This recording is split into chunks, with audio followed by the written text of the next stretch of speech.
Hi, this is Caillou's dad, Boris, and you're watching a podcast where nostalgia comes alive. It's Jake's Happy Nostalgia Show. Roll it!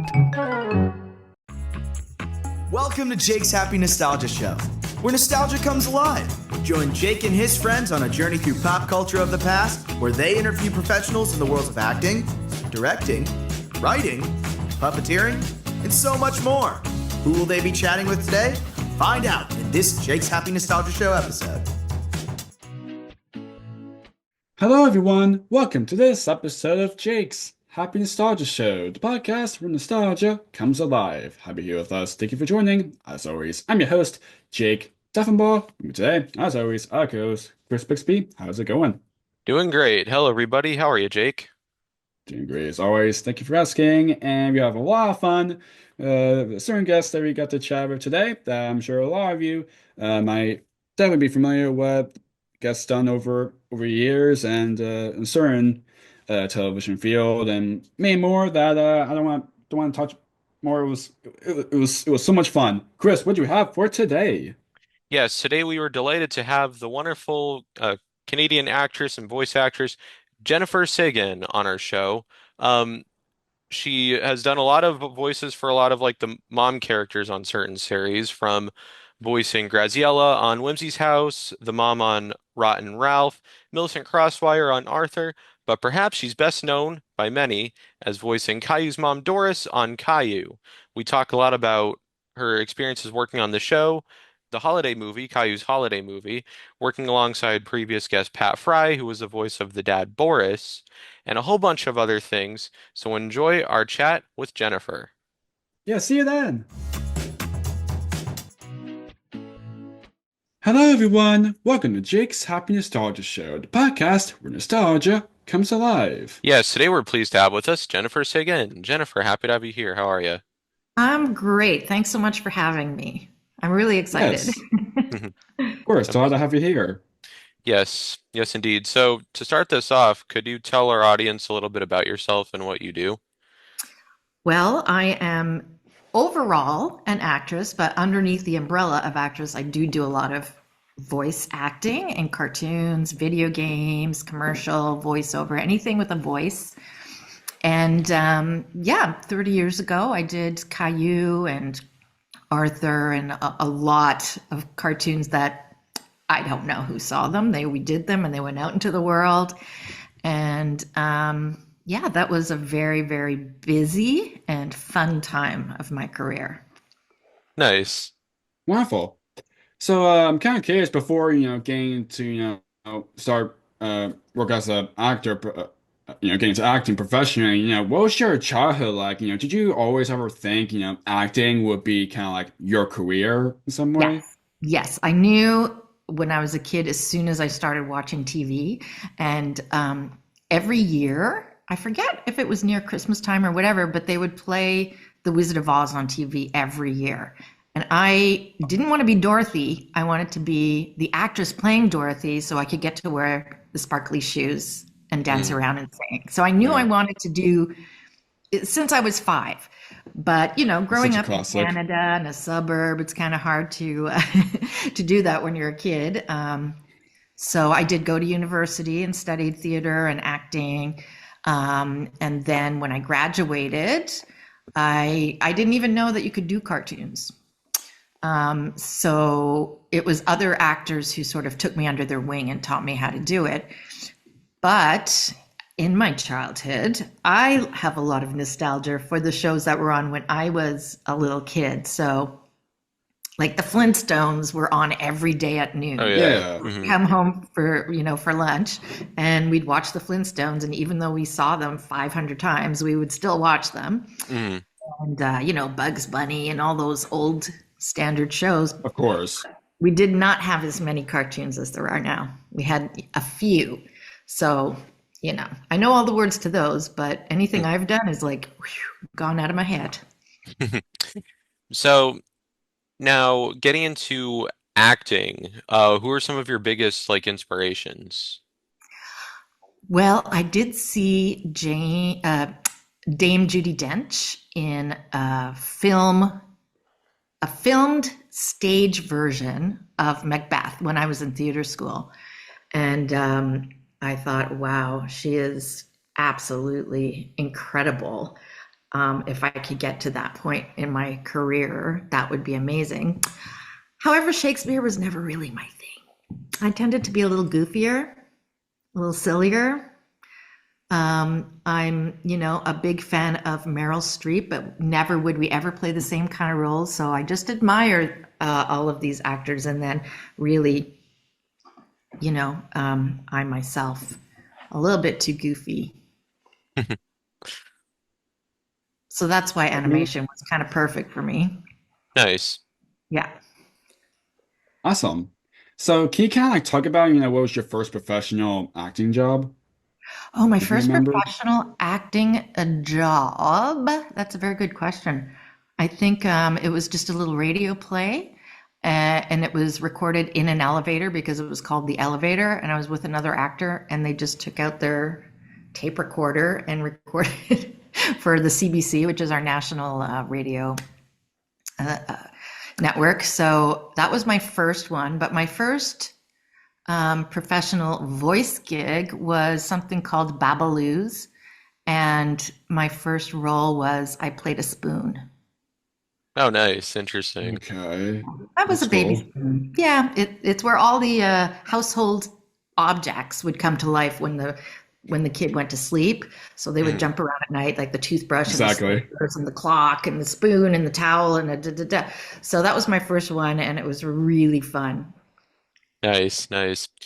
So now one of your other earliest acting jobs was on the Nickelodeon show, Are You Afraid of the Dark? Can you talk Oh a little bit yes, about that? yeah, that was on camera. I did two. Excuse me. I did two. One was I played a prison tour guide. Okay. So that was, I think the first one I did for Are You Afraid of the Dark, though, I was a stage manager, and there was a leprechaun. It was called Jake and the Leprechaun. And I remember doing that. It was like one of my first on camera things. So I was super excited. And then I was a little older when I did the second one. And it was just a funnier role. So it was more fun for me to do that. So obviously the theme here is a little bit more comedic in my career than serious. Don't get me wrong, I'd love to do serious. Right. You But you just know, if want to do someone that, offers me a job, it's just the likelihood, you know. Oh, that's Yeah, wonderful. exactly. That's awesome.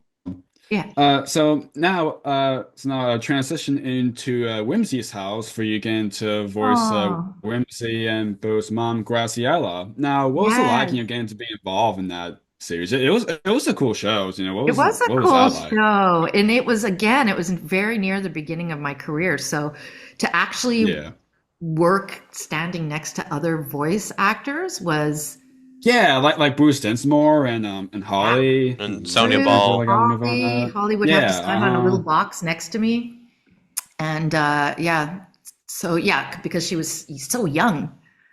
I was like Oh yeah. learning from this little, 10-year-old kid how to do things because she had been doing it way longer than me. So she would Right. stand on a little, what they call an apple box, but it was a half size apple box. So to this day, they call a half size apple box Goche Frankel. Hmm.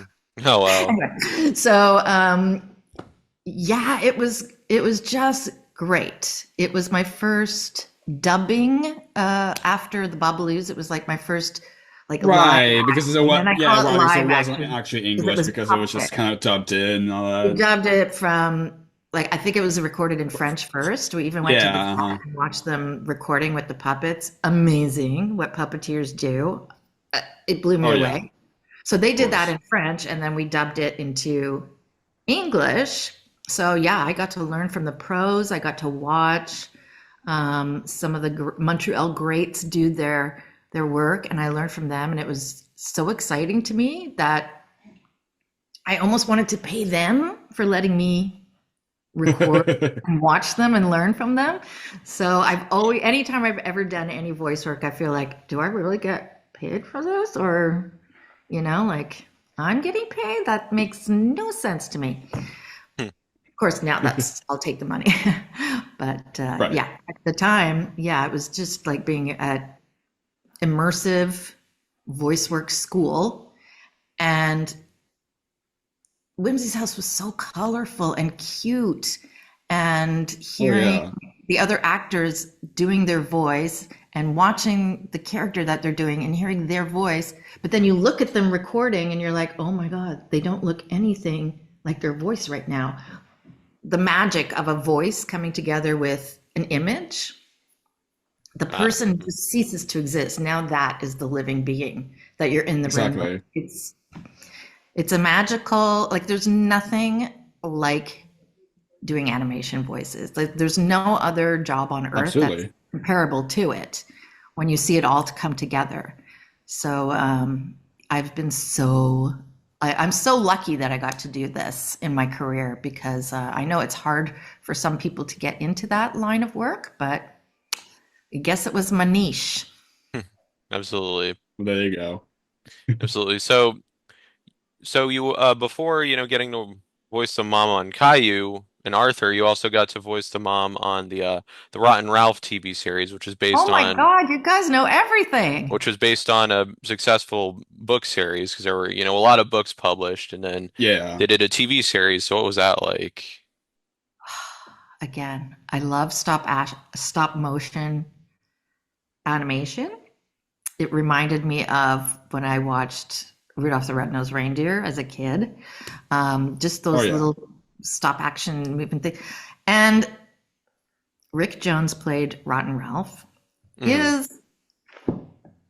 He's incredible. He's like the Mel Blanc of Montreal. And just watching him do this voice, it blew me away.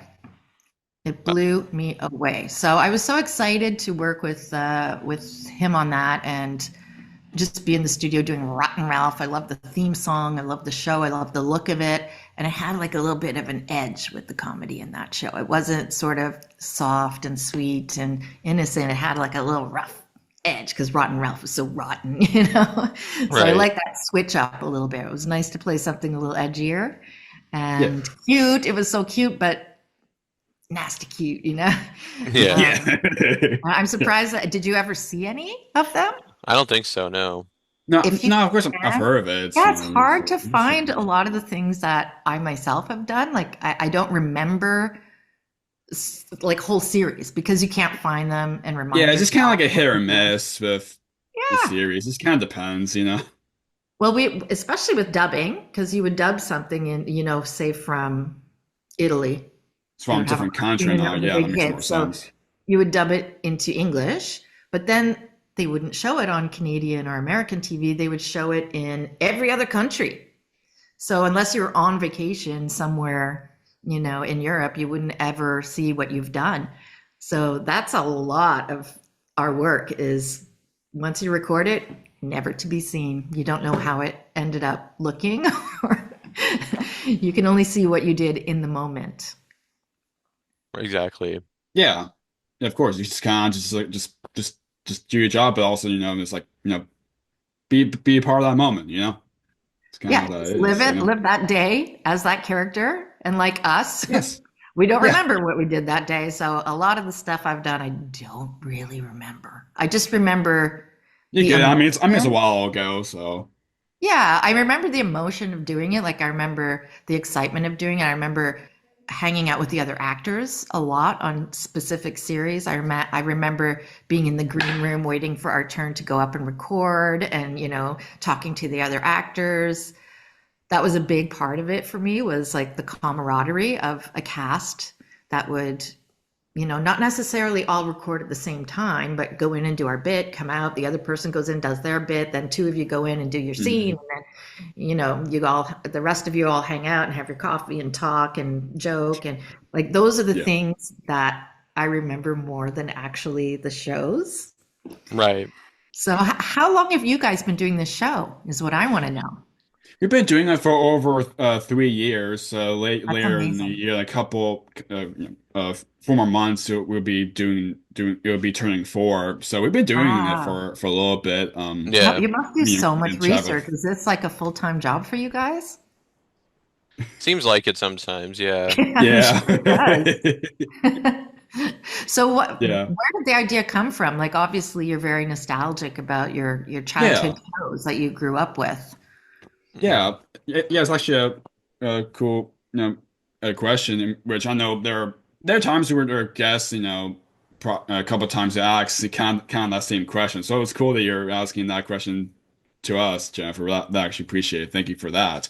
Of course, for me to start with that, I mean, of course, I'm the host, so it makes a lot more sense, right? Anyway,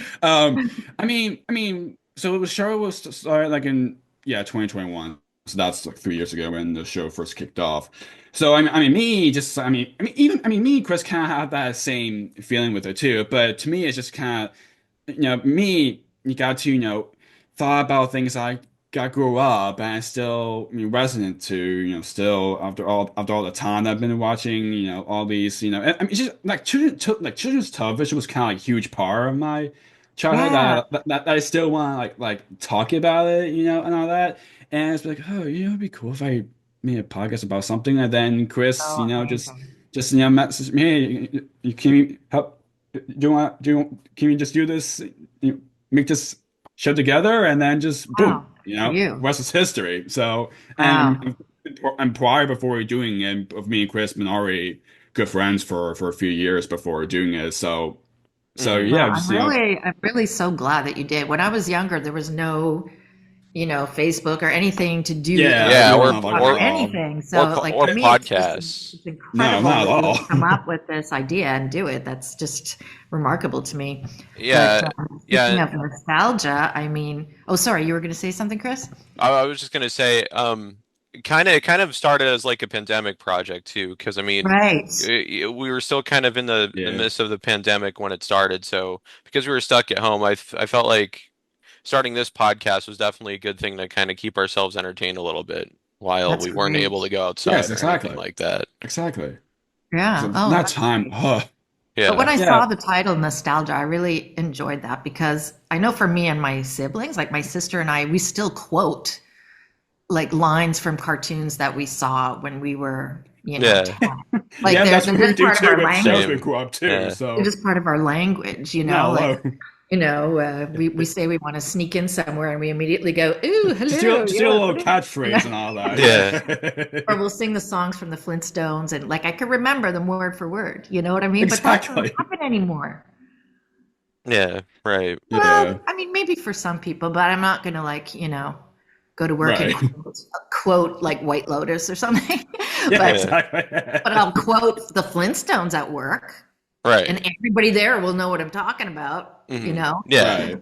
So I think nostalgia is like one way that people really bond in this world. So to me, the fact that people would bond over shows that I've done or my voice, even if they're making fun of my voice because it annoyed them, I still enjoy that because I just like being part of Well, glad to hear people's, that then. like being part of people's, I don't know, shared memory. Because I think that's Yeah. what bonds young people together is they're shared what they watch, what they listen to, what they see. So it's kind of an honor to be able to do that kind of thing, and however small it is, because it was so important to me to bond with my sister and my brother and my friends. Absolutely. That's That's lovely. part of it. Yeah. That's part of it. So even if Yeah, people yeah, make of fun, like I course. know Caillou was very controversial because a lot of people, there's a huge faction of people Yeah, which we will that, talk about that a little bit when we get into more yeah, with that series. So, Yeah. but yeah, thank you so much for asking that, Jeff. Absolutely. Yeah. I mean, there are guests, that ask that question, but if you again that you wanted to ask that question to us, Jennifer, that means a lot. So thank you oh, for that. good. I'm glad. I'm Yeah, just so thoughtful impressed that you of do it. Thank you. how much you like what we're doing. Yeah, of course, no And I mean, problem. how you find all these people and obviously it's a good show because everybody wants to do it. You Right. have so Yeah. many guests. Yeah, you have a lot Exactly. of variety of guests, not just from children's television, but also like musicians and directors and all other Were you creators and surprised that puppeteers and yeah, puppeteers. Were you surprised yeah. at how many people just wanted to talk about themselves so much? I know, yeah.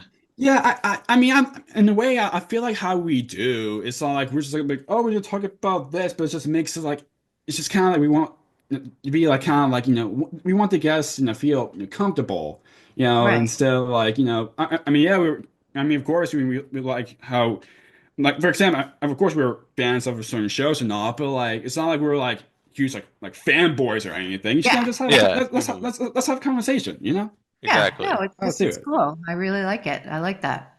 Because Thank you you. find out things that you don't usually find out about this business, just little Right. details that each Right. Yeah, individual will exactly. bring to it. It's not like Entertainment Tonight where you have to promote your thing. It's just like, Yeah, it's cool. This was cool. I hated doing that, you know? exactly. Yeah. Yeah. Exactly. But yeah, thank you again, Jennifer. So now moving on to Arthur. Now, of course, you got to voice Muffy and Chip's mom, Millicent, Crosswire. Now, what's it like, I, to get rem- into do that I with remember Millicent big Crosswire franchise? because she was sort of snobby, if I remember. Like she was snobby. But the challenge with kids shows is they don't want you to be Right. too mean to, because I was playing one of the beloved characters' mom. You don't want to be like, Yeah, "Oh, be so involved in like a snobby. Don't big bring those franchise. dirty children over here." You just want to be Yeah. kind of like snobby, but just snobby enough that you could still be nice. Hmm. So those were Right. the challenges for kids show. If ever you wanted to be angry, you had to be kind of like nice angry, Yeah, makes sense. Yeah, to you kind of like know? what's the right way to do, that makes sense, and especially how Arthur's like huge, Oh my Oh gosh. some yeah. And it went on for big years. Michael franchise. Yarmish. Yeah, like Michael 25 Yarmish. years. Yeah. Yeah. And of course, Did the you talk to amazing Michael one. Yarmish Well, ever?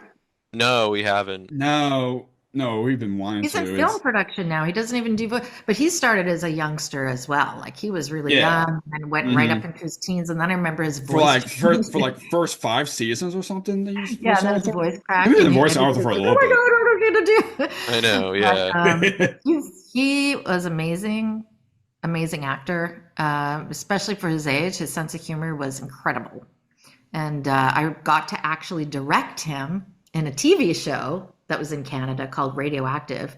And Really? he was 16, but he played like a 12, 13-year-old kid who was very rich and snobby. It was like a sitcom, and he was so funny. Mhm. So his range was huge, from Arthur to, playing a really snobby, not the nicest kid, So Right, it's fun yeah. to see that kind of thing. Yeah, Right. and him got to like return in Arthur some way for like the very last episode where like a scene where all of them the characters like kind of grow up and Marco got to voice Arthur again just for that. I mean, of course that's his voice, but for him to come back in some like Arthur grows up, that makes so much sense. But still, that's so cool. Yeah, yeah. And it's And funny, amazing. like Yeah. we're lucky that we live in like I wouldn't call it a small city. There's a lot of actors here now, but at the time, Right. there was a less of a group of people that would do voice work. So you kind of knew everybody. Right. So it was really nice to get to know all these other people. So when you say like, what was it like during Arthur? It was the chemistry of that particular group of people. Yeah, it's a that kind of good community. Yeah, that made Yeah. it what it is, and all the silly things that we'd, make fun of the show behind the scenes,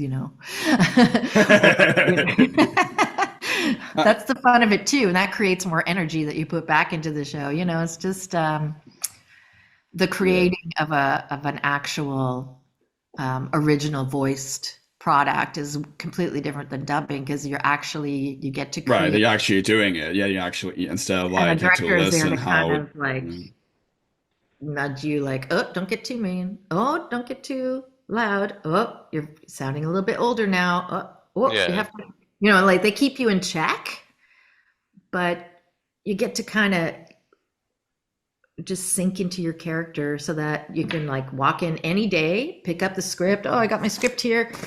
And then boom, you're the character and you're reading the lines and like you're just the character. Like there's no question, you know exactly who you're being and in that moment. And then as soon as it's over, you're like, what just happened? Where am I? Did that really just happen? Right, yeah. Yeah, exactly. I mean, Boris, the amazing creator on that series, of course, and lovely Mark Brown, we got to create that, for I never met him. I Really? was just like, uh yeah. oh, I didn't he's have so that big wonderful. part, so I didn't really, I was Makes brought in a sense. lot for Gotcha. like the lady in the shop, or, Muffy's mom, or, the dog walker, or, like little parts all over the place, because I was like kind of part of the stable of actors that they would pick and choose for different parts. So, Right. yeah, Right, makes sense.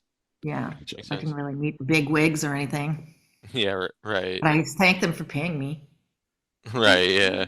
Yes. Yeah. So Exactly. so you're best known for voicing Caillou's mom Doris on Caillou. Can you kind of talk about how you started working on that show and kind of like the audition process for that? Yes, I can. And this is sort of a good lesson to a lot of actors who want to, take a stab at voice acting. Again, it was very early in my career. I still was like nervous every time I would go in for something. And I think they were looking for maybe Caillou's voice or Clementine's voice or something. And I was like, oh, I don't know if I could do like that young. I don't know. So I went for my audition, and do you know what a slate is? Has any other actor talked about what a slate is at an audition? A little bit, yeah. Like right before you start your audition, just so that they know who you are. You Yeah. go, this is Jennifer Seguin, and I'm auditioning for Clementine. Hi, I'm Clementine, and and I got a call back, and I was like, wow, I got a call back. And my agent said, no, it's not for Clementine, it's for the mom. And I said, what? What do you mean for the mom? And they said, it's from your slate. They heard your voice and they thought, oh, what a nice mom voice she has. So you never know what's going to get you a role, So Right, never yeah. don't go to an audition because you think you can't do it. Just do your best, and you never know. Like even just like Yeah, talking exactly. to them in the lobby, they might go, "Oh, maybe you'd be good for the weird dog that is strange." And you go, "Oh, okay." You just never know what's going to happen. Right. Yeah, so Yeah. that was the big exciting thing, and it was my first original voice where I got to actually be part of the creation of the character. Oh, And then I got interesting. the part and I showed up, Okay. and it was original voice. So in those days they did as many people in the room as possible to like start the chemistry of the show together and build that up. So we had, 8 or 9 microphones in this big giant studio room, and all the producers and directors are on that side of the glass, and you're like, oh my God, how's this gonna go? And then one person starts, and then you're like, oh, okay. Yeah, this is kind of like doing a play. This is kind of, oh, okay, it's not that bad. It's not that, there's no pressure. There's no pressure. I'm just going to do what I think fits into our little play that we're doing here. And then, the director might come on and, for instance, say, which happened to me, what are you doing? You sound like a robot. Why do you sound like a robot? You sound like a dead person. I went, oh, okay. How about if I do it like this? And they're like, oh, no, that's horrible. And then you go, okay, well, how about I do it like this? And they go, oh, yeah, that's it. That's perfect. So you can't have any ego. You can't let yourself be insulted, because it's just the way people, they're not thinking of your feelings. They're thinking of their project. So they're not going to like sugarcoat the words and make you feel good about what you're doing. And they're not going to say, oh my God, you're so good. They're going to say, yep, that's it. So yeah, no ego, love criticism. If you insult me, I'm just going to giggle, because I know we're all like working hard to get this done in a very short amount of time. So let's. Yeah. I know I digressed from your question. I'm sorry. I don't remember what it was. It was It was just kind of like how you got started working on Caillou. Yeah, it was an accident. I wasn't meant to go for that role. Interesting. Yeah, Wow. Wow. Yeah. Right. That's Yeah. that's And I remember, crazy. yeah, that's one of those roles that was hard that I was telling you about, where And this is where the controversy of the show comes in. Like a lot of, like there was 50-50, some people are like, oh, I love the show so much. It's so calm. It's so nice. My kid loves it. It's really sweet. And other people are like, Kaya's a brat. Why is the mother so patient? Because now my kid wants me to be that patient and I'm not that patient. Why is she always so nice? So I got a lot of criticism for being too patient a mom. And a lot of people are like, why is Caillou such a brat? And, now my kid is having temper tantrums because of Caillou and I don't like it. And I'm like, why don't, if your kid is learning how to tantrum because of Caillou, why don't you learn from the mom and learn how to be a little more patient? Right, yeah. Yeah. I don't know. Yeah. Whatever you do, whatever cartoon you do, whatever movie you do, whatever you put out in the world, half the people in the world are going to love it and half the people in the world are going to hate it. Exactly. So you just got to go, okay, well, that's cool. Yeah, I could see where you're coming from. It makes a lot of sense to me because sometimes, even recording, I'd be like, oh, that guy is such a brat. Right, yeah. But we love Caillou, right? Like we loved how the show would like end up teaching Caillou how to figure things out for himself, which I appreciated. That's what I appreciated for the show, was learn how to think, not just because I'm saying, don't do that. This is why I don't want you to do that, Caillou, because then you're going to hurt that person's feelings. So it's more like you're teaching the kids a thought process. Yeah. So does every show have to teach? No, but you can, this was what these people who created the show wanted to put out there in the world, is like, we would like to teach the kids that you can think for yourself and solve your own problems, or, talk to your parents about things, or, resolve things with your friends when you have a fight. So that's, that's me going on another question you didn't even ask me. Sorry. No worries. No worries at all. I know you did a bit of her just a bit ago, but is it fine? We can probably just hear a tiny bit of Doris.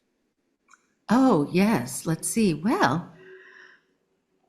Well, Jake, it's very nice of you to invite your friends over to do your podcast, but I didn't know, so I didn't have enough cookies and milk. I'm going to let Grandpa take care of you while I go out and buy some cookies, okay? Now be good to Rosie. I don't want you fighting. Oh, that's great. That close? Like, I don't really remember. Oh, that's great. That's wonderful. Yeah. It was 30 years ago or something. Yeah, right. My voice has Long time changed ago. a little bit, but yeah, Right, I remember Oh, that's great.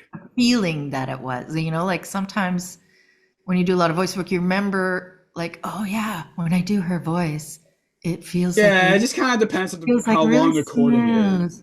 Right here. So it's not hearing a voice that I remember. It's the feeling of like where it is, or like if you do a lower voice, it's down here, like you remember. Or if you remember that it looks kind of like it feels on the top of your. So yeah. Right. That's great. Hi, Doris. Thank you.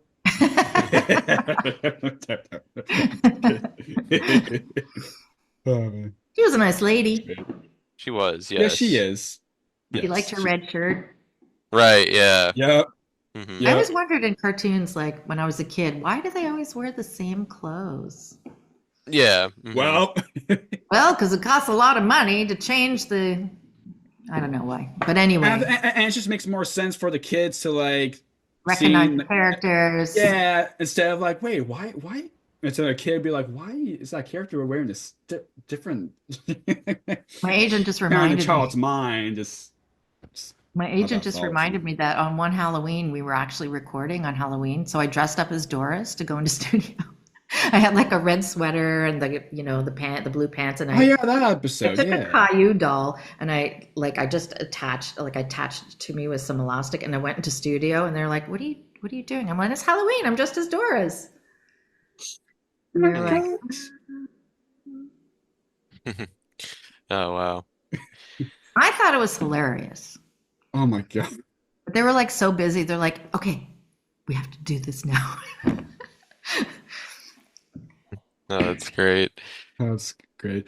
It's actually a perfect segue since you already kind of touched base now with the episodes wise. Now, are there like any, specific episodes or scenes or storylines from Caillou that kind of like stood out to you as I any just favorites? remember like vague little snippets, like as if I'm remembering my own, like, oh, what did you do on April 12th, 30 years ago? Oh, I think I went to see a movie. Like, you don't really remember, but I remember little things like there was a little bird that died in the backyard, like Caillou found a dead You're bird. right, I remember that. Yeah. Right. Yeah. Yeah. Yeah, I and then remember like that. mom had to explain, and then I think they had a little funeral for the bird in the Hmm. backyard, and like Yeah. explained death. Like it was a good way to explain to a little kid like what happens when you stop breathing and like what that means and like how to think about it and not to be too sad, But I remember little things like that, and I remember the Christmas special because we got to sing,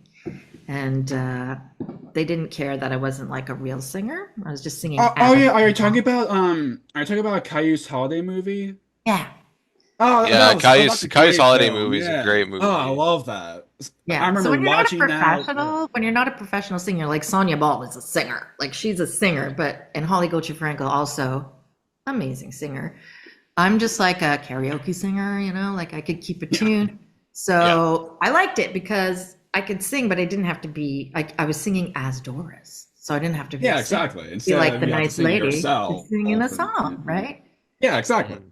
So that was kind of Yeah. fun. It was something new, to Yeah, do. I remember watching that a lot of times Yeah. when they were aired on Sprout a lot of times. I remember Sprout that's and fondly. It was PBS, such a yeah. wonderful, yeah, it was such a wonderful special. And there's apart from that, it was so sweet. That's one like they kind of brought it up because it was about related to Doris, where like she like sang a song to Caillou where she sang a song about Santa in like, different countries has a different name instead of Santa, which is called Oh, like on right. Christmas it's Yes. not the same St. or Yeah. something like that. Nikolaus. Yeah.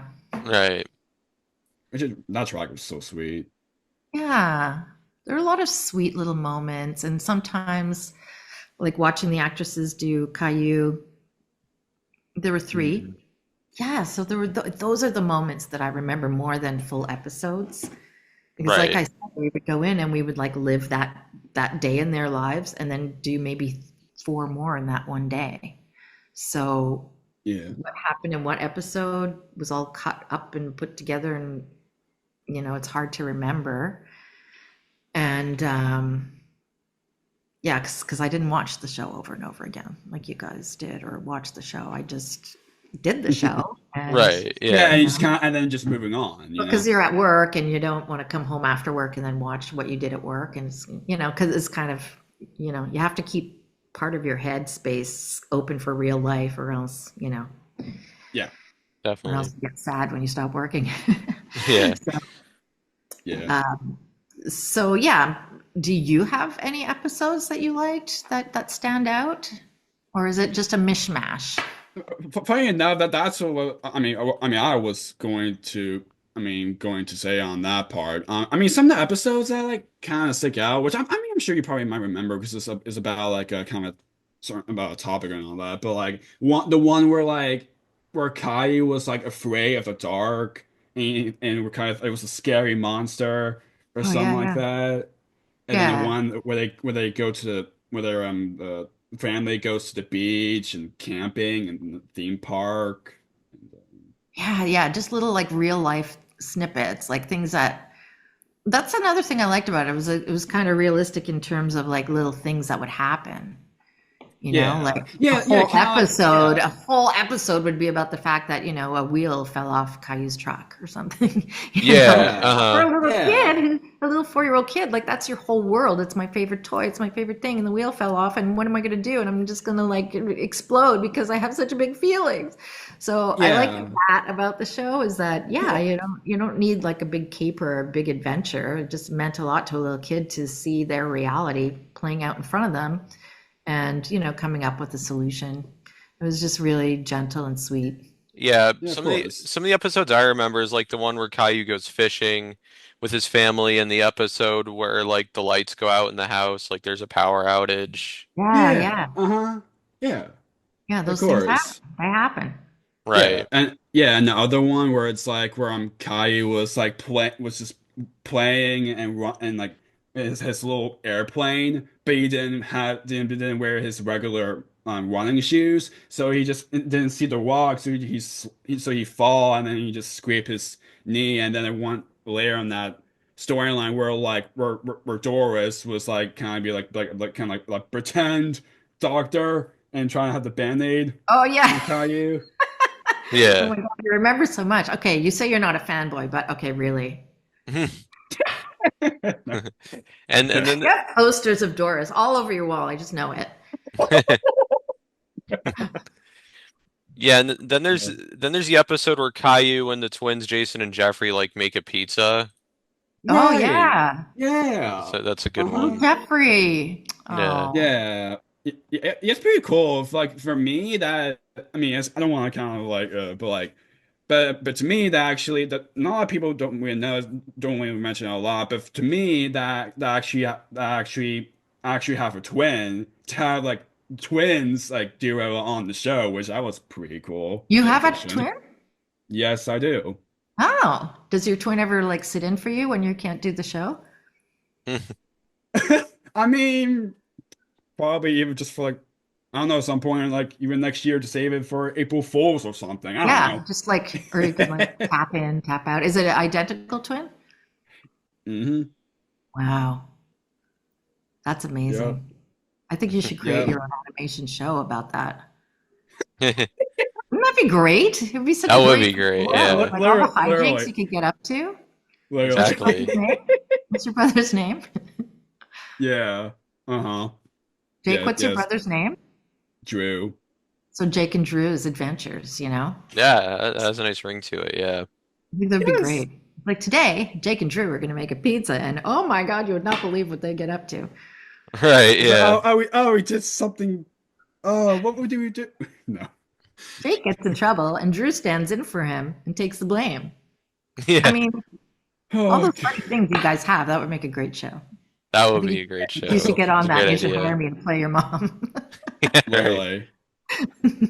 Right. Literally. And there is like I mean, before we're moving on, I don't want to go too much with the episodes wise, but like, but there's a one that's like, that's related to Doris, is like the one is called A Present for Mommy, where like where Oh, Caillou and Boris and Rosie like went to like some sort of like went to like a photo shoot, like a okay. Like get their Christmas place or picture, like something. their family pictures done or No, something. no, it wasn't. No, it wasn't. It was like kind of like a where they wanted to have like a surprise present for for mom or Oh, something, and then they right. went inside and they have like a picture of Kai and Rosie, and then they show it Oh, to the Doris at the end, and she was like, "Oh, that was great. That was so sweet." are you like crying? Oh my God. Oh my God. I didn't think you cared. Oh, Dad, Caillou. Oh my God. Yeah. I could have like really played that up, but I guess I had like one line. Right. Yeah. Yeah. Caillou. Meanwhile, inside, I'm like, oh my God, this is so touching. And then another Doris focused episode that sticks out to me that I just remembered was the episode called Caillou Surprise, where Caillou like accidentally breaks like Doris's cup, and Oh hi- my and God. Yeah, and him and his yeah, grandma go to like go to a place to like get a new one made. Oh, that's so thoughtful. right, Yeah. yeah, Yeah. Yeah, there are a lot of good ones. yeah, And then they absolutely. give Doris the new mug, and she's like, "This isn't my mug. Right, yeah. What happened to my mug?" I mean, thank you, Caillou. That's beautiful. I love it.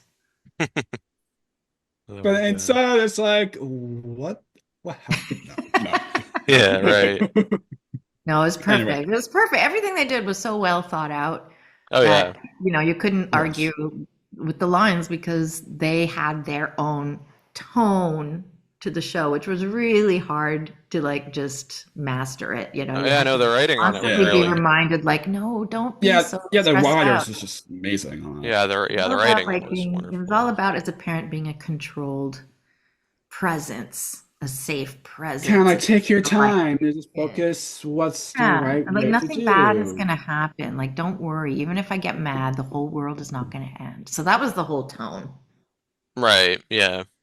Yeah. Right, so because that's why there were like like a lot of moments of the parents that didn't get up, like, Caillou, what did you do? You know, they can't just Yeah. have that safe sound with the kids, like, Yeah, obviously like you can back react. then to You can watch that. react in any emotion you feel because that's how you feel. So I think there's nothing worse for a little kid to feel like they're not being listened to. Right, So yeah. when a kid is having a temper tantrum, it's because they're frustrated because they don't have the words to express themselves yet. So it, to create an atmosphere where they feel safe enough that their adult is going to explain it to them and help them get those feelings out, I think was really important because parents sometimes forget, so not all of them, but sometimes they forget what it's like to be like everything is new to you. Every feeling as you grow older and you understand more words and then you understand more concepts and you understand the difference between right and wrong. Like all these things are like huge. And Exactly, yeah. that's why that's what I enjoy being a part of, is Definitely. the show wasn't for the parents. It was for little kids. Right, yeah. Yeah, yeah, of course. So now I just wanted to, kind of like ask now. Now, of course, you got to, work alongside with the previous guest, the amazingly lovely, amazing human being, amazing Pat Fry, which of course, Oh, the Pat. previous guest who is the voice of Boris, Caillou's dad. So to those who Yeah. don't know, you're very welcome. So now, what's it like, getting to, work alongside him, you kind of Oh, have that mom and dad, duo on that show. And first of all, hello to you too, Pat. Yeah, oh, he's great. Pat. He's Hi. wonderful.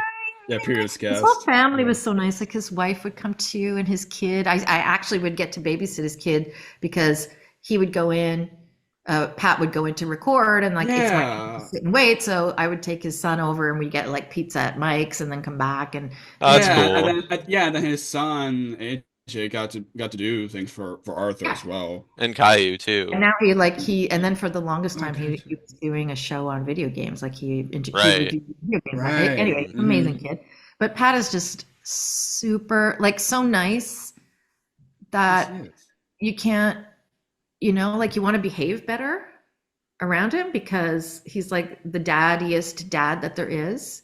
He's like very Yes. calm and nurturing and nice and only has nice things to say about people. He's just one of those super nice people. And you don't want So to lovely. misbehave because you don't want to be like a naughty kid around him because he's so nice. Right, And yeah. really, yeah, it was so easy to work with him. I mean, how lucky do you get? That's Exactly. wonderful. He's the best. Yeah, like Yeah. Yeah. imagine if the dad was played by like a diva or something, like some guy who was like nasty or egotistical. It wouldn't be very pleasant. Although there weren't too many of those in Montreal, and Pat was from Cornwall, Ontario, another province altogether. Right. Hmm. True story. He knew my uncle, Oh, even though wow. he's from another town, another Oh, province, wow. another city. Hmm. I'm like, oh, you live in Nice. Cornwall? Do you know Ernie? He's like, yes, I do, as a matter of fact. So, yeah, but he was just like a nice, very, very experienced voice narrator. And I think his car license plate is narrator, like NAR, 8R, from what I remember. Oh, that's funny. Yeah.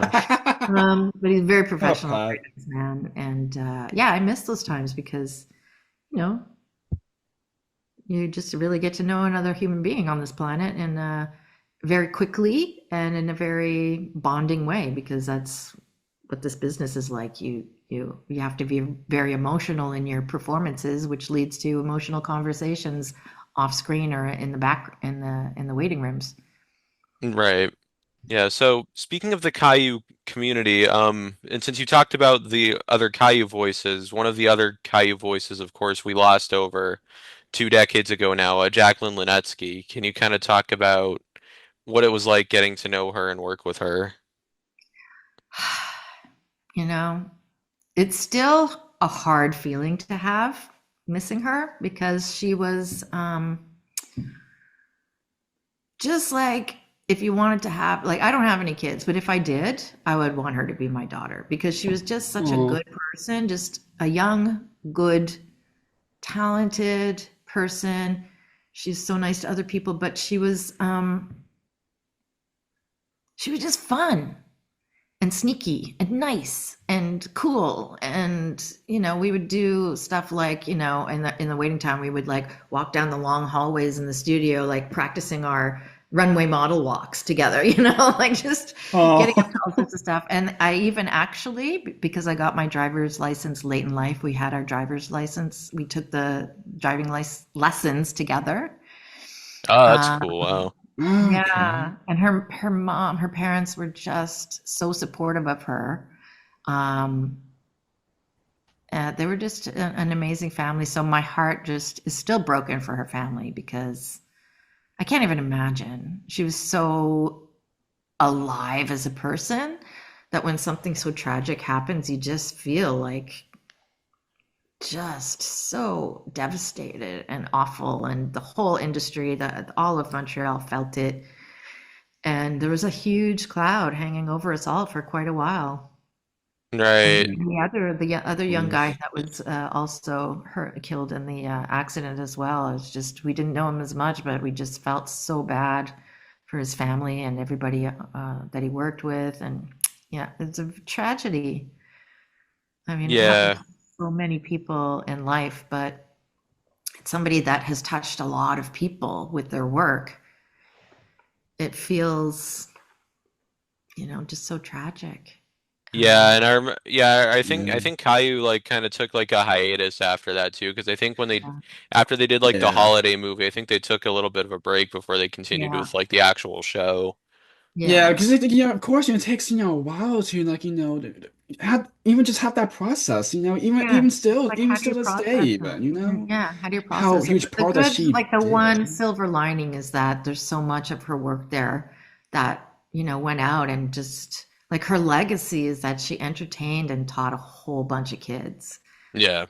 At Exactly. her young age to have done that and accomplished so much at such a young age. And she was starting to get into theater, I remember, and loving it. And her relationship with her parents was just wonderful. And she was, becoming a teenager. So kind of getting, all of her like little thoughts on that was a privilege. But yeah, just mostly knowing that at least she left this earth having done something pretty unique and wonderful. And iconic, you know. I mean, Yeah. Caillou, I mean her era of Caillou, of course, as well, that such a successful show. I mean, for us it Yeah. ran on PBS for years and years, Yeah. probably Like like a reruns probably for like a like good until like a few 20 years ago or yeah, something. probably like a good 20 years I'd say it ran over here. Yeah. So it did well kind of all over the world really. Yeah, Yeah. that's incredible. And that's another strange thing about this industry is you never know what's going to become huge. Exactly. Until it just happens. It's just a certain like another project, and then it just it's just everywhere. Yeah, like It just somebody on a happens. really tiny part in Caillou, maybe has the lead in five other shows, but you just never see them.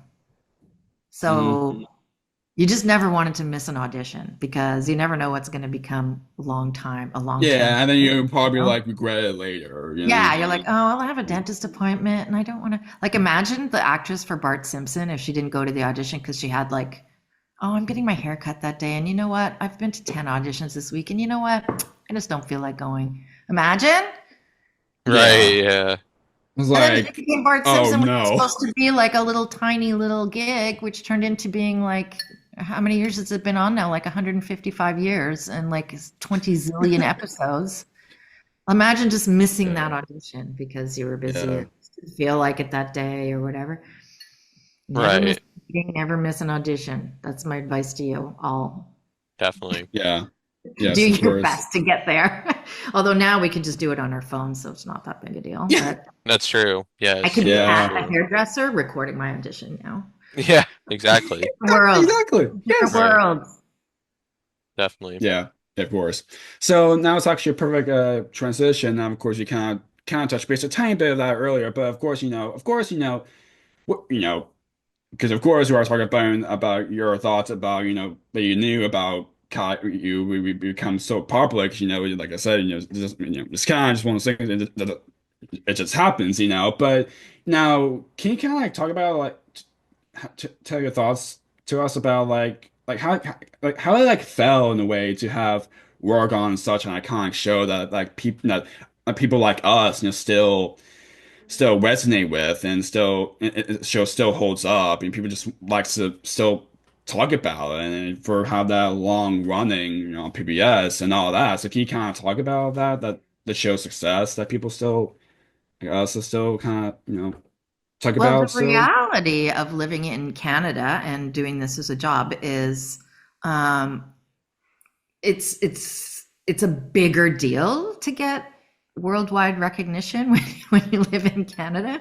So of course it Yeah. was just like, wow, I didn't even have to go to LA and now everybody knows this show, So it was a big deal for me, because I just never thought I'd experience that. I was just happy living here and having like a decent living and, being close to my family and stuff. So for something like that to happen without having to even leave the comfort of your little town, or your home, it's pretty amazing, to be honest.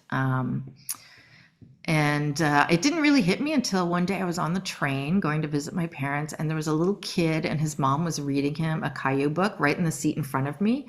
And I could see the pages like through the seat. And I'm like, oh my God, that's my show. So I started going, Caillou, between the seats. So the Yeah. little kid was like, what? What? Oh my gosh. That gave me like a little, Do you remember what that kid's and reaction? it's like, and then the mother was like, oh my God. And I said, yeah, I do the voice. It was kind of That's cheeky and crazy. like, hey, look at me, but I couldn't resist. It was just like, oh my God, I have to do this. Oh Right. my gosh. There are times where like if there's gonna be stories like that, and there are times where, like time before on the show where we kind of ask questions about like that type of thing where like if a person just simply just do that particular voice to a child like in public, we're like, that's not that character. Exactly. I remember one woman met me and she's like, you do the voice of Caillou? Like, I think her friend told her that I did the voice of Caillou, and she made me call her son and tell him that he had to clean his room.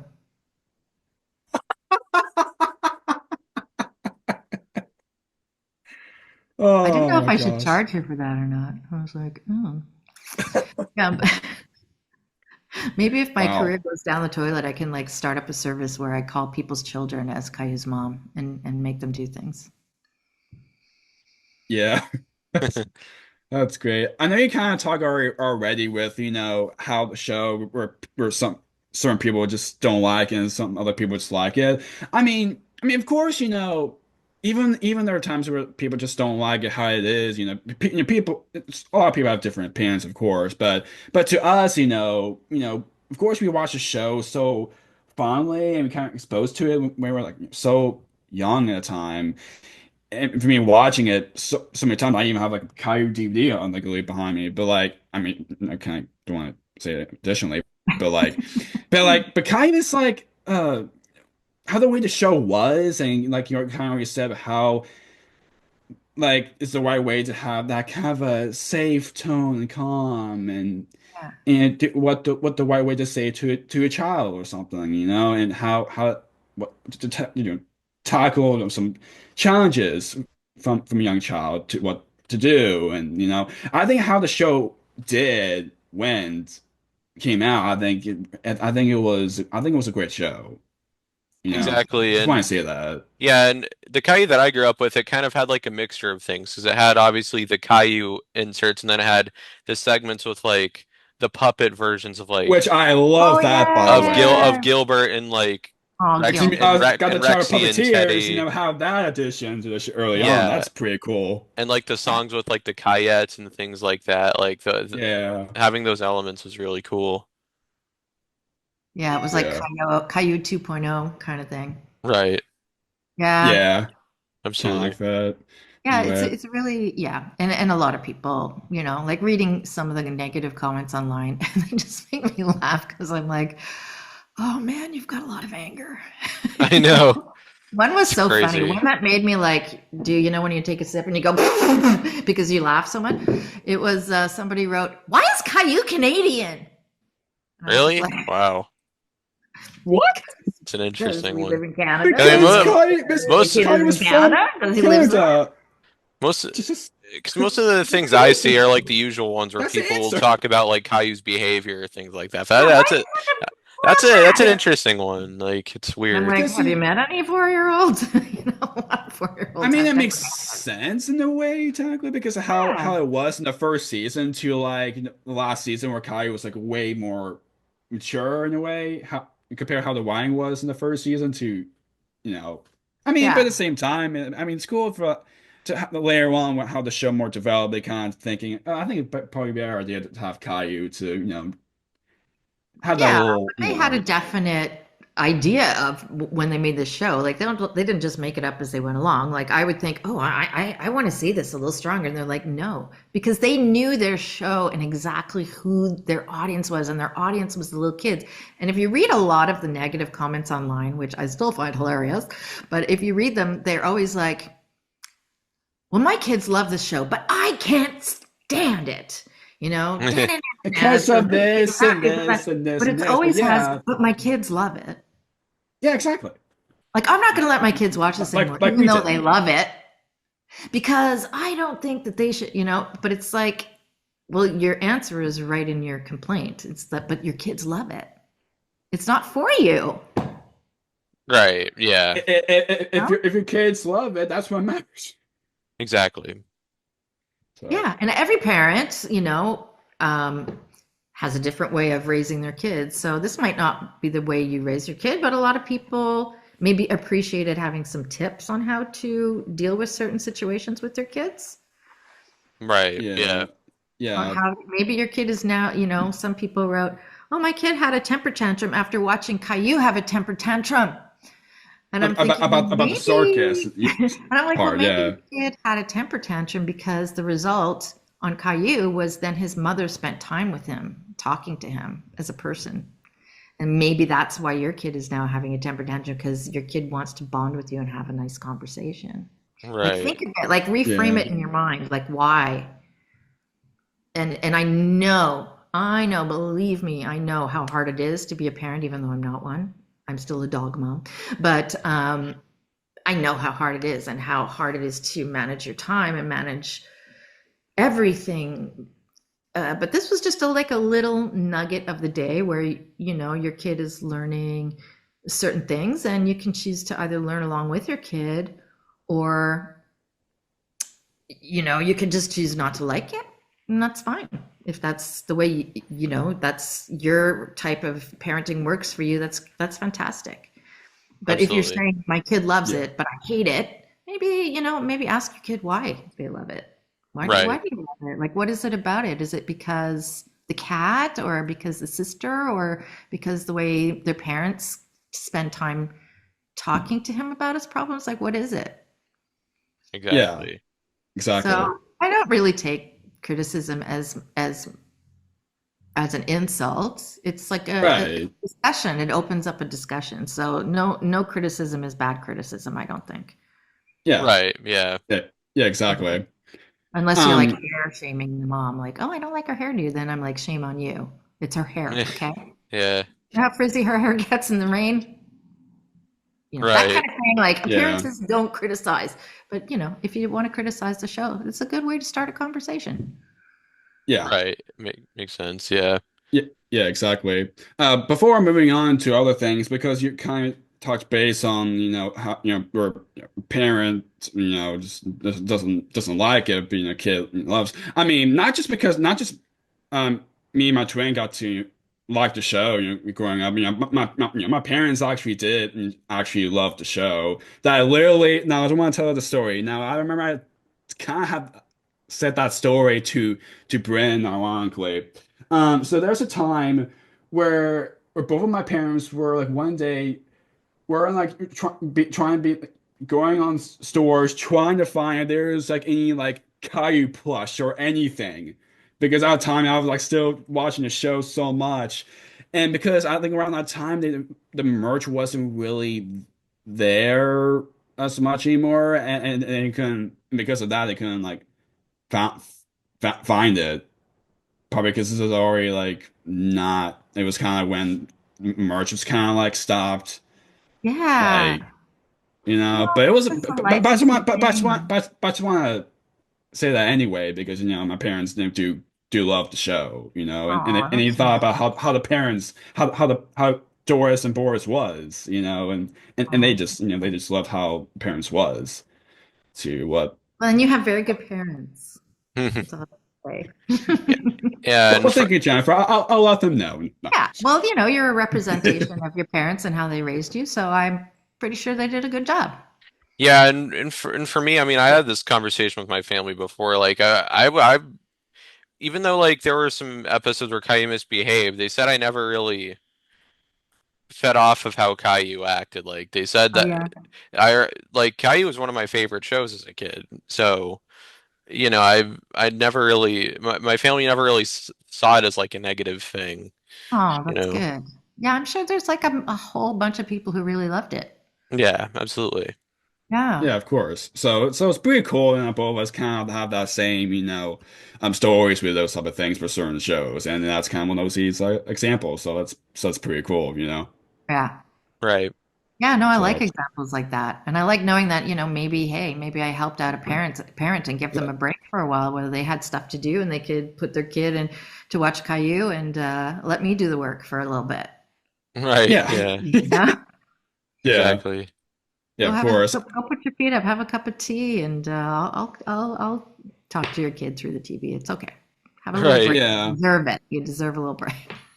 Exactly. yeah, yeah, and of course, a lot of episodes now on YouTube. So to Oh those yeah. who somehow never seen Caillou, that's where you can watch it through there. But now So. there's like a whole new Caillou with new people. Yeah, Yeah. Hmm. It's like a yeah, uh-huh. TV or something. I didn't even I've heard of know. it. Yeah. I haven't seen it, but I do know that a new one is out there. Yeah. Yeah, I, one of them that was on Wild Brain, and the other one that was on Cartoonito. Yeah. Hmm. yeah. I mean, I kind of find that interesting. It's like taking somebody's material and making it new again, or changing it Yeah, up to to to watch the new generation of today's kids to generation, watch their Caillou. new issues, new sensibilities, stuff like that. I find it very interesting. It's good that the character Yeah, lives on in a different way, somebody else's interpretation. exactly. It's It's pretty pretty cool that cool. the franchise is still kind of keep going for that way. Yeah, I'd like to meet the other moms. It'd be kind of fun, you know. Well, that's gonna be a full on a chat itself. Right. We can Yeah. have like wrestling matches or something, like arm wrestling matches on your show. That would be good. Exactly. We'll see what happens. No. I have a lot of great ideas, Jake. If you ever need any ideas, just shout out. Right. All right. Thank you for letting me know then, Jennifer. No. Anyway, so of course, moving on from Moving Caillou, on. gosh knows how long we've been talking so much for that series itself. Now, of course, moving on to transitioning into Mona the Vampire. Now, what's it Oh, like the into fair. voicing mental Miss line Gotto, I think it was, right? Gato? Yeah. Yeah. Yes. Yeah, so Yeah, what was that? I love the director for that show because it was always like, okay, the kids are the heroes in this, so you can be a little bit mean or a little bit of a threat to the kids because you're the adult and at school. Like I kind of like that dynamic too, where kids at school are like they form their own little teams, and then like the adults are like their adversaries, and they make up these like little characters to deal with things. And yeah, I really liked that. I thought it was very, very cute. A very cute show. It was fun to do. I think I got two characters on that. There was another character where it was like a Marilyn Monroe-ish voice as well. Interesting. I don't remember Interesting. much of And, them. and and the show never aired in the US, but I remember seeing episodes of it on YouTube. Oh yeah. I think there were two twins that played Mona. Emma Interesting. and oh Mm. gosh, it was so long ago, but they were the cutest two girls, and they would swap because it was a lot of work, and Right. they would have to do their homework in the other room. Yeah, it's hard for kids as an actor because you have to, get your tutoring when you're at work so that you don't miss too much school, and do your homework when everybody else is like chatting and distracting. And yeah, it's a hard thing. So Exactly. I was always very impressed by any kid, like even the third Caillou, Annie. We never talked about Annie Boisvert, but she was so professional and Oh yeah.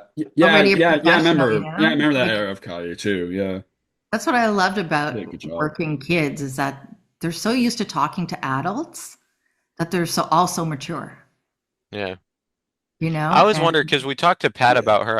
I wonder what she's up to these days. 'Cause I don't think she continued in voiceover after Caillou. I don't remember what it is. I just sort of saw her on Facebook. She got married recently. Oh, Um, really? yeah, so I didn't catch up with what else she's up to, but I did see those pictures, and I was like, oh, she's all grown up. She's That's married. So great. Well, happy. congratulations to her then. Wow, that's She's having a great life, and that's she's a great wonderful. person. So I'm happy about that. That's great. Yeah. That's great. So, Oh yeah, Mona the Vampire, and then yeah, I don't know what was seen. Whoops. We would do sometimes revoice American shows like the Winx Club. I don't know Winx if you. Club, yeah. Yeah, That was a huge show. I remember a little bit about that yeah. show. It was huge. So we did revoiced it because it was cheaper to sell the show with Canadian actors to pay us residuals than it would be to pay the American actors residuals. Right, because you got to We voice Stella on the It was English Stella, version. Hmm. yeah. So we got to Yeah. revoice the show. So it was like, well, this is cool, but nobody will ever see it. But it's cool. Yeah, and Right. yeah, I Really think Adam fun. Peltzman uh was involved in that, I think. Who? Um, Adam Peltzman. Oh, I don't know. In the American one or the Canadian version? I think it might be an Yeah, it might be American the American one. version. Because I Because I just, remember we yeah. did talk to him about that. I remember Holly Goche Franco. I think was she Bloom? Oh no, she was the plant witch, the hmm plants. Right. Anyway, it was really cool. That Okay. was fun. So yeah, we got to do a lot of weird things like that, like revoice American shows into, I would say, American accents, but it would go to other countries, not Canada or the States. Exactly. Yeah. And so what was it like voicing Bobo on a Spooky the Square Pumpkin? It was really fun because I just did her like a Southern belle, and she was a diva, and she got to sing. Again, Jeff Zahn was there writing the songs, and hmm then Yep. all the years later, they're doing a rehash or another movie, and Yeah. they're doing like a puppety show version. I think they did like another special, and then they've been doing stuff for YouTube and things like that. So again, interesting story. They had forgotten I played Bobo. So when they were doing the second movie all the years later, I went in to audition for like another character. And then on my way out, I said, am I still doing Bobo, by the way? And they went, oh, you were Bobo. Oh, we couldn't figure out. Okay, yeah. You'll get to do Bobo again. Oh, But that's if I hadn't brought it wonderful. up, I don't think I would have played Bobo. They would have gotten somebody else. So Right. Yeah. I'm glad I brought it up because I didn't get Right. the other role. Well, So thankfully you did. Yeah. So, so now moving on to your video game work, you also got to work on a very, very popular video game series where you voiced Animus for Assassin's Creed. What yes. was Assassin's Creed like? It was very exciting. I had done video games before, but to be the Animus was like, I always loved doing robot voices for some reason ever since I was a kid, like, watching science fiction movies and like Space 1999 and like your your your module will self-destruct in 5, 4, 3. So then when I got to do Animus, it was kind of like a robot. I was so excited. It was like a lifelong dream to play like a robot lady. So to me, that was great. They put a special weird effect on my voice. Hmm. I remember it had to be feminine, but also androgynous, like not really sure what this being was or where it lived or what it looked like. So that was very, very interesting. And the challenge was to be completely consistent with the pacing and the voice and how to say each word over and over and over again in different ways. Because Right. if you're thinking of AI, like every time they say the word, yesterday, it would sound the same because the person only said it once and then they put it in the bank of words. So to play a robot that long of a game and so many hundreds and hundreds and hundreds and hundreds of sentences, to be consistent was the challenge with that. No, it's yeah, That's wonderful. yeah. Assassin's Creed is a pretty, powerful game. It's Yeah. kind of fun. Yeah. Beautiful, Yeah, the artwork. it's huge. Hmm. And then I got Exactly. to direct some of the voices in Assassin's Black Flag, some of Hmm. the pirates and some of the people in the town. That's cool. And then I was also the director for oh God, what was it? It was Assassins with the female protagonist. Oh, that's cool. It was yeah. So it led to other things, like again, Yeah. the industry is pretty self-contained, and now it's growing, growing, growing as the industry grows. Oh The yeah. talent grows. Hmm. Yeah, A lot of even my twin workshops. Drew like does play those games. Oh yeah.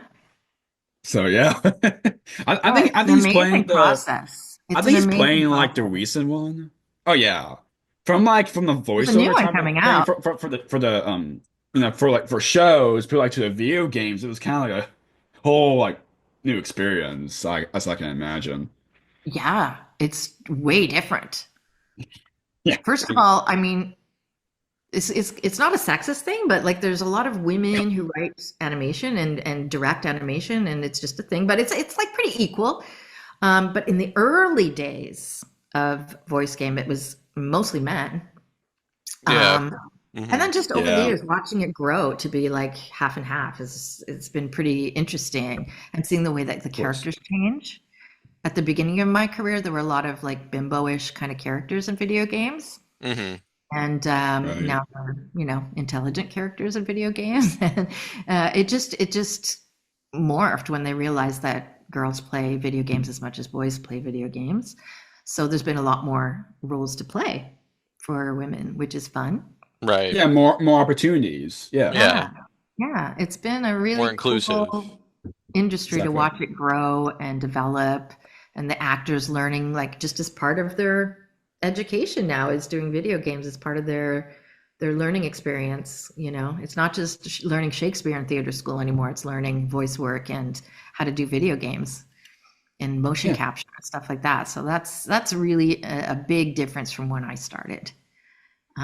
But I was lucky to be in with the video peeps because it's a whole different thing. It's just you and you're doing all your lines, and you're like, oh, you see up on the clock, you start the starting time, and then like 2 hours go by and you're still reading lines, and you're like, oh God, is the break coming up? Is the break coming up? Because you've been screaming for like an hour. And okay, now you're falling off a cliff. Okay, now you're gonna fall off a horse. Okay, now you're gonna fall off a table. Okay, now you're gonna fall off a chair. And you're like doing Oh gosh. ooh, And after 2 hours, you're like, okay, I need to go home. Right. Yeah. It was a completely different experience. You need a lot of stamina, vocal stamina, and Mhm. again, it's fast. You have no time to think. Right. Yeah. You do like 500 lines in a day or more. Whereas in a Oh cartoon, my it would be like, gosh. I did like 30 lines today in a cartoon. But in a video game, you could do 500 lines in a couple hours. Yeah. Exactly. That's crazy. It's Um, crazy. it's, And that's you just well. can't believe how many people are involved. Like you're walking through Ubisoft and there's like Like so hundreds of many. guests, Yeah. guests of artists Uh, going like, and like you come back again like a week later and they're like this, and you're like, did they ever go home? Like they're just like, Yeah. Massive universe, and like one person will work 2 years on like just a little piece of background. I don't know how they do it, and to just map out. I know this one woman who wrote Deus Ex, and she just like how her brain worked to have so many different characters with so many different options, do so many different things that all led to this climax in the story. That so really doing a voice, you're just like a little tiny blip in the huge machine that is a video game. Right. Yeah. It seems like important Exactly. when you're playing the game, but really we're like the lost of the worries. Yeah. Yeah, exactly. So now what was it like getting to do a Watch Dogs video game, transition to another that you got to be involved in that field? I don't remember, to be honest. Watch Dogs. I probably had to yell a lot. Interesting. Must have been that they I just remember a lot of yelling in my video game career. Hmm. But I do remember one that I can tell you about that really stood out for me, which was like the most exciting thing. It was the Star Wars game. Oh, nice. Do you remember which one? wow. Yeah, it like just came out. I have to look up the name of it because I'm not really good with remembering things. But I got to play a character who spoke Huttese, like the Jabba the Hutt language. Oh, that's So all cool. my lines were written in that language. So I would have to think how I would say this line in English to get the inflection of a sentence, but then say it in Huttese. Mhm. And there was a coach there who wrote the language from like Skywalker Studios, coaching me on the accent of this made up language so that it's consistent with every other actor who's done that accent. Yeah. Yeah. Are you talking about Quantic Dream Star Wars Eclipse? No, let me look it up for you if we have time. But Yeah. I think it's on Is it IMDb. Star Maybe. is it Star Wars Outlaws? Yes, Okay. with Kay Bess was the main character. That's cool. I did a couple of That's other cool. languages. I did a different language in that too. So to me, that was like, first of all, I was Star Wars crazy when it first came out. Like the very Oh first yeah. Star Wars Hmm. movie. Oh I yeah. remember with Star my Wars brother and huge. sister waiting in line for like an hour to get into the movie.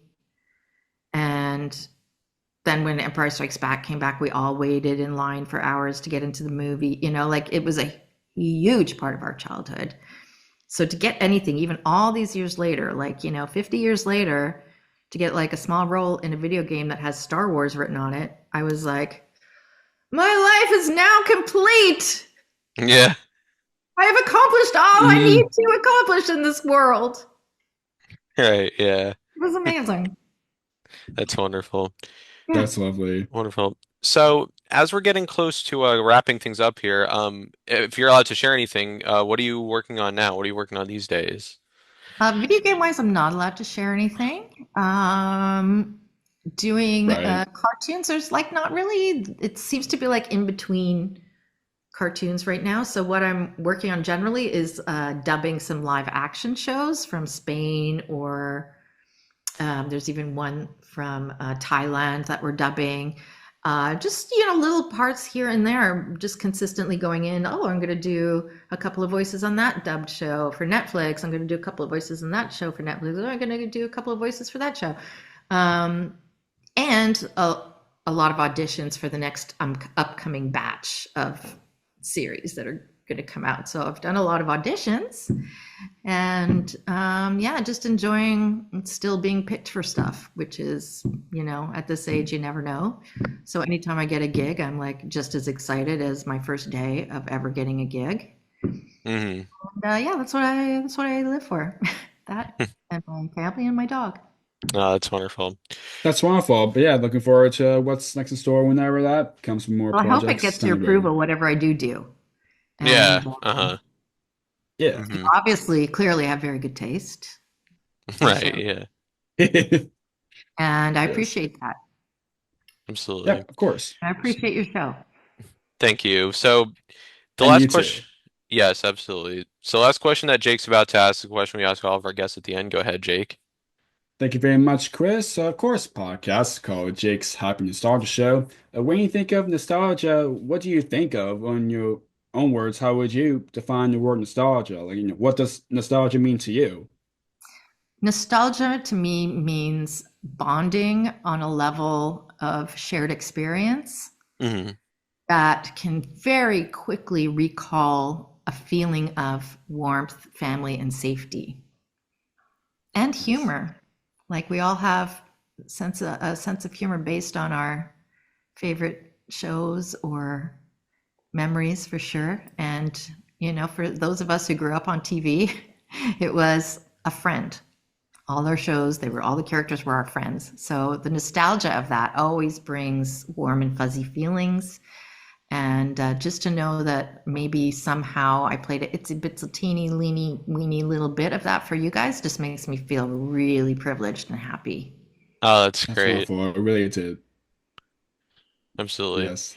Thank you so Yes. much. Great word to end on. Thank you so much for having me, you guys. I'm very, very flattered and honored. Yeah. Of course, Jennifer. Thank you. Thank you very much. We appreciate for us support what we do, and for you that you just want to talk to us in general, just talk about things, and really appreciate. So thank you again. Thanks again Thank for the you. fun, and thank you for your generous support, even just to only chat with you for even just for a little bit. It Really was the means highlight a of my week. lot. Thank you so much. Absolutely. And Oh, we appreciate it. Thank you very much. It really means to hear that. thank you so much, Jennifer. This was a blast. Thank you Thank you guys. for It taking was the time to do really this. This was fun. a wonderful, wonderful chat. Thanks. Yes, all right. Enjoy the rest of your day. You too, guys. Nice to meet you. Yes, you too. Yes, nice to meet you too, Jennifer. Thanks again. Take care. It's a lot of fun. Bye. Thanks again. Bye. Bye. And bye to you too, Doris. Goodbye. That's wonderful. Well, this was a wonderful chat, guys. Thank you for tuning into our interview with the amazing Jennifer Seguin. Keep on the lookout for more wonderful interviews coming your way. And as always, what do you say, Jake? Keep nostalgia alive. Take care, everyone. See you next time. Take care. Bye. Thank you for tuning in to another wonderful Jake's Happy Nostalgia Show episode. Be sure to follow Jake and the Happy Nostalgia team on social media, check out our website, and stream the show wherever you find your favorite podcasts. And as always, remember to keep nostalgia alive. Bye-bye.